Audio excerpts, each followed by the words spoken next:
Hi hello வணக்கம் நண்பர்களே. வரலாறு பகுதிக்கு வந்துட்டோம். வரலாறு பகுதியில் நம்ம என்ன பார்க்க போறோம்னா, குப்தர்கள் காலத்துல இருந்த நில அமைப்புகள் அதை பத்தி பார்க்க போறோம். குப்தர்கள் காலத்துல ஒரு 5 வகையான நில அமைப்பு இருந்துச்சு. அதுல முதல்ல என்ன சொல்றாங்கன்னா, கிலா அப்படிங்கிறாங்க. கிலா அப்படின்னா என்ன? தரிசு நிலம். அது எதுக்குமே பயன்படாத ஒரு நிலம் அப்படிதான் இருக்கிறது கூடியது கிலா.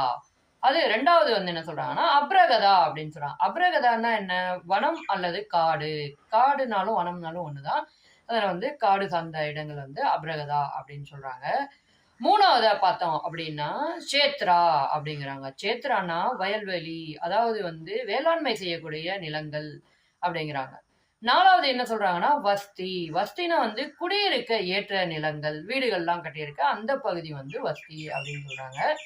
அதுக்கப்புறமா 5வதுன்னு பார்த்துக்கிட்டோம்னு வச்சுக்கோங்களேன். 5வது கபட சரகா அப்படின்னு சொல்றாங்க. கபட சரகான்னா பேஸ்ட்ரல் லேண்ட், அதாவது மேய்ச்சல் நிலம். அந்த காலத்துல மக்கள் என்ன பண்ணிட்டு இருந்தாங்க, ஆடு மாடு இந்த மாதிரியான கால்நடைகள்லாம் மேய்ச்சி அதுல வரக்கூடிய பால் அப்புறம் இதர பொருட்கள் அதை வச்சு வியாபாரம் பண்ணி அந்த மாதிரி பண்ணிட்டு இருந்தாங்க இல்லைங்களா. அதனால அந்த லேண்டை என்ன சொல்றாங்கன்னா கபட சரகா அப்படின்னு சொல்றாங்க. இப்ப வாங்க திரும்ப ஒரு தடவை அந்த 5 பேரையும் பார்த்துருவோம்.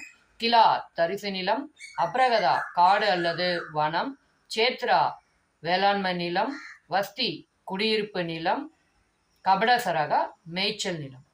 இது போன்ற பல வீடியோக்கள் உங்களை சேரணும்னா நம்ம சேனலை சப்ஸ்கிரைப் பண்ணி ஜாயின் பண்ணி இருங்க. பாய்.